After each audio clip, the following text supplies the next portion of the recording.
Hello, everybody, and welcome to my scrappy place. It's Denise, and it is Saturday morning, kind of early, getting close to the end of September, and I thought I had better start doing some Halloween cards for you guys because the month is getting away from me, and it'll be Halloween before we know it. So, this morning we are going to do a super simple but really cute Halloween card with the cat on it.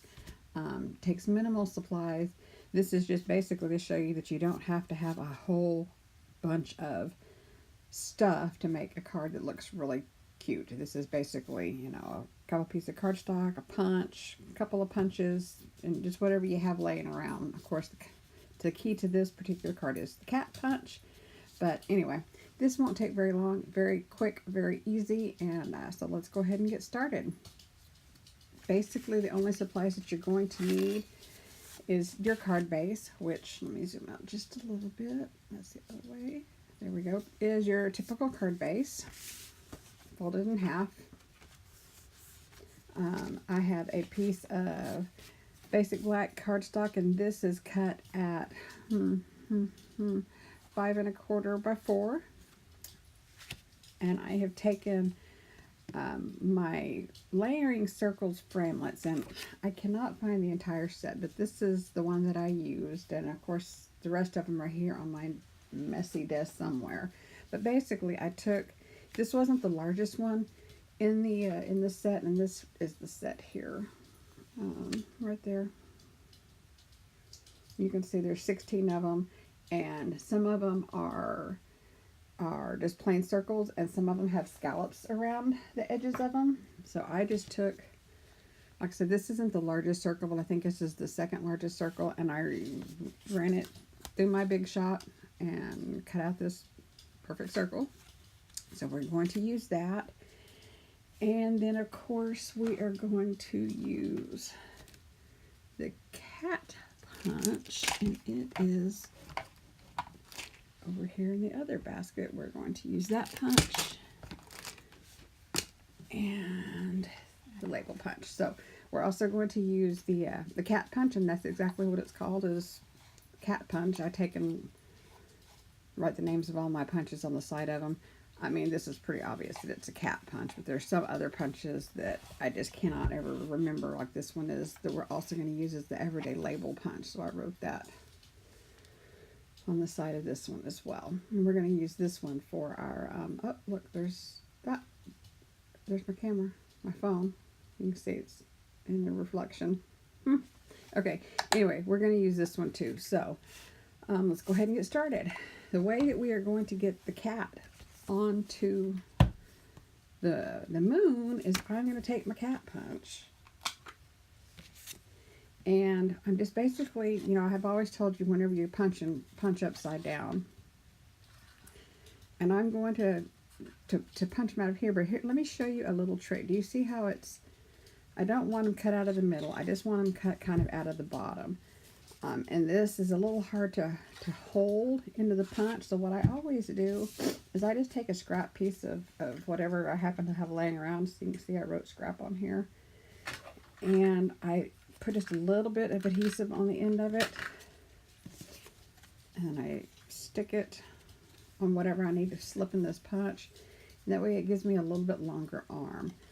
But I'm wanting to take my cat, and I just want to line it up so that I don't completely cut his tail off. I mean, his tail's going to come off, and I want him kind of one side. So let's see if this is going to be good. We'll just try it. We'll see. Okay. And then we have the silhouette of the cat.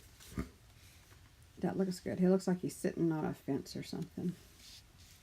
Okay. And I don't do anything with the scrap with kitty cat. I probably could, but I'm not going to at this point.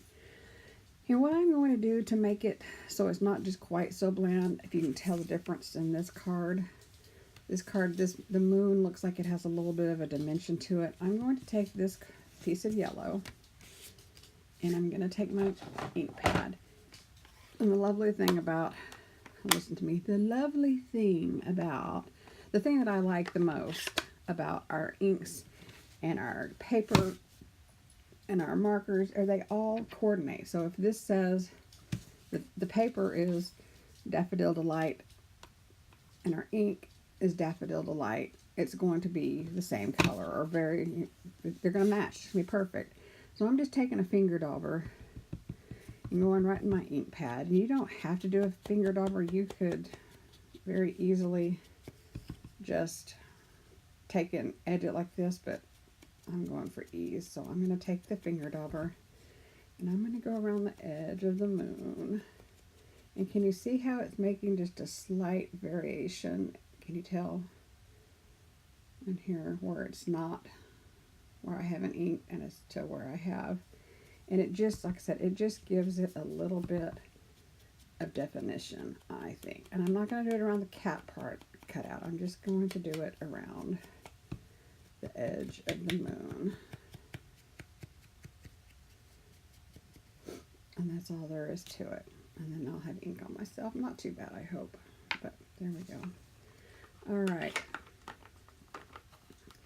The next thing I also did, and I don't remember the exact measurements on here.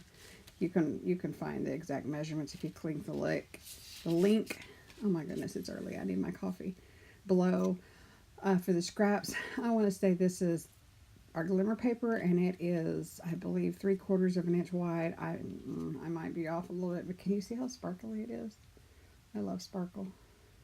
Yeah, and then the same Daffodil Delight scrap, I think this is a 1/2 inch. And what you can do, what I did on this particular one, I'm not going to do it. I don't know if I'm going to do it or not. But on this one, you see how the sparkly is the same color, yellow? What I did was I took one of our blend markers and I actually took the Daffodil Delight, the dark one. And what I did, I think I will go ahead and do it just so I can show you how easy it is. I'm going to get a scrap piece of paper here so I don't mark on my table. But I just took my marker and very lightly with the brush tip end of the pen. So this pen has 2 different ends. Here's the brush end. It's a little bit wider, more like, oh, I don't know, a brush. And then there's what they call the bullet end, and this is more like for writing. Can you see the difference in the tips?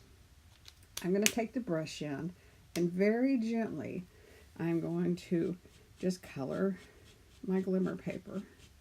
And then I have whatever color glimmer paper I want to match the rest of it. I could have very easily just left this the white sparkly that it is. But why not make your own matching glimmer paper? The thing is just to be very, very light, because if you go too hard on this, because it does have some texture, that sparkly, it can really fray the tip of your marker. And if you notice, I'm not going down, but I'm laying it on the side of the brush tip. And I'm just doing it very, very gently. And the nice thing about these markers, another nice thing about these markers, is they are alcohol based, so it's not going to wipe off. My fingers are already pretty dirty as it is, and they're yellow from other things, but it's not going to wipe off. So there's that. Put that aside. And now all we do is just bring this in. Oh, you know what? I do need another scrap piece of paper because I forgot we need to stamp our sentiment. Let's see here. I'm going to use this. And for the little saying that I have on here, I am using, I should have had this pulled out, sorry guys. I am using our Labels to Love, and again, this is in the annual catalog. It's one that is not in the new packaging. Our new packaging are black and white, but this is one that was in our annual catalog. I carried over from last year. I think from our last Christmas celebrations. I don't remember. But anyway, the one that I am using today is obviously Trick or Treat. Have a haunting Halloween, something wicked this way comes. I'm going to be using that one. But you can see that You've got Christmas. You could do something with Thanksgiving. You could do something with Valentine's Day. You've got Merry Christmas, ho, ho, ho. You got a blank one that you could, it's got this border around it. And of course, it's got the to and from, so you can make gift labels. Stamp this on the front and then to and from on the back. And you've got a perfect label for a gift. And it comes, you can buy a punch, the everyday labels, like I showed you earlier, that it coordinates with. So I'll show you how we're going to do that. So I've already got it mounted on my block. And let's see, we're going to use the Memento Black ink. And again, I am going to try and keep from shaking the table. So I hope I can do that this time. Let's see. All right, so we're just going to go in with our ink. Make sure we get the stamp. And sometimes what I like to do is I like to just turn the block over and take the ink pad to the stamp set. That way I can see that I got it good. And it doesn't matter if it's upside down, not right side up, because we're going to punch it out anyway. But I'm going to stamp it right there in the middle. I hope I don't have a glare going on. I got my light set up in here pretty bright, and I'm trying to make it so that you guys can see it good. All right, perfect. This is Trick or Treat. And then what we do, of course, like I said before, you stamp it first. Take your punch, put your punch in, turn your punch over upside down, and then you can line up your punch perfectly. Can you see that? Again, there's an awful lot of glare going on, I know. And line up your punch and punch it out, and you've got a perfectly lined up stamp. See if I can get some of this glare off, because this glare is just, and make it, I may have to change out my lighting in here. It may just be too much light. You can have too much light. Okay, there we go. So, okay, I could take it and I could color the words in, but I'm not going to today. We do have the matching marker. Unfortunately, my marker has been all dried up and I need to get a new one, and I just haven't gotten a new one. I could do it in a complementary color, but I'm just going to leave it as is. So let's put this card together. We're at almost 12 minutes into this video, and we need to wrap it up. All right, so what I'm going to do is I am going to get my glue out. And I think the first thing I'm going to do, I'm going to put her, no, I'm not. I'm going to do it here first. I'm going to flip my kitty cat over, make sure to put, put the glue, and you could use whatever kind of glue or adhesive you like. You know, you could use tape runner. I happen to prefer this liquid glue because it just gives me a little bit more time to move it around if I don't get it right exactly where I want it the first time. So, all right, let's set this. Oh, I hear my dog in here. She's underneath the table scratching. She needs a bath today. I've been on vacation all week long and have been threatening to give her a bath all weekend. It just hasn't happened. Okay, you know, I might need to, no, that'll work. I'm going to do the same thing with my strip here, my sparkly glimmer sheet strip. Like I said, you could use your snail adhesive on this part, but I'm going to tell you, when it comes to the next part, you've got to use the glue, because when you're putting your other little strip on, because this has got the glitter on it and it's got the texture, your strip is not going to stick at all if you don't use glue. Now, and before I would have probably used my Fast Fuse, but unfortunately Stampin' Up! Discontinued the Fast Fuse. I don't know if it's still available. There was, they did get a shipment of refills in the clearance rack of our store, but I don't know, as of the taping of this video, if there's any left. That went pretty quickly. I know the dispensers sold out real quick, and I don't know if there's any refills left, but you can always go click the link down below in here and check in my online store if Fast Fuse is something that you are familiar with and that you love like I did. All right, the next thing I'm going to do is I'm going to put on our little tab. And to do that, I'm going to use my dimensionals. And I want to share with you a little tip here. This is how our dimensionals come. This is a sheet I've already started picking off of. This is a sheet that has been well used. And I've got 3 more left. But let me tell you something. These things, like I said, are awesome. As you know, I tend to put a lot of dimensionals on my stuff. I like to pop things up. But just because you picked off all the little hexagon dimensionals does not mean that this sheet is used up. Okay, take your scissors and snip around the edges. Oops, I got some schmutz on my scissors there. You can take and snip around the edge of this, and then you've got a whole bunch more, so you don't need to waste. This is not used up until every single piece of this stuff is gone.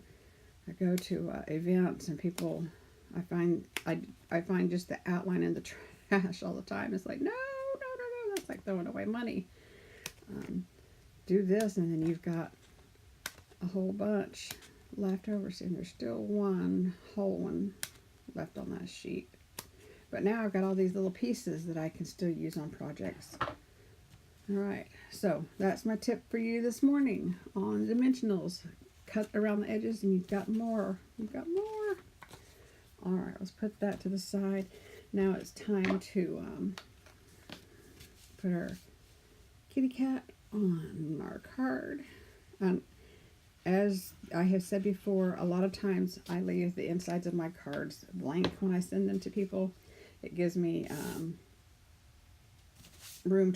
more room to write whatever I want to write to the person. So I'm going to take my card base and I'm going to center that up, and that looks pretty good to me. And there we go. One super quick, easy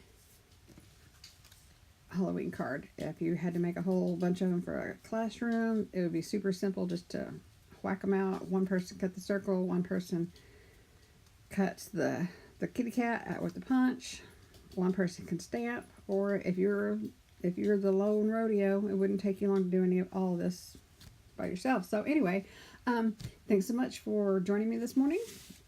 Here's my 2 cards. I did color the words on this one. You can see that I colored it in a yellow, but I left the one that we made this morning white. I might go back and touch it up with a marker or something, but pretty easy. There we go. 2 cards for Halloween and more to come later. So thanks a lot. If you like my page, give me a thumbs up, subscribe, share my video with your friends. I'm trying to get my subscribers up a bit, and I really appreciate you stopping by this morning. So talk to you later. See ya. Bye.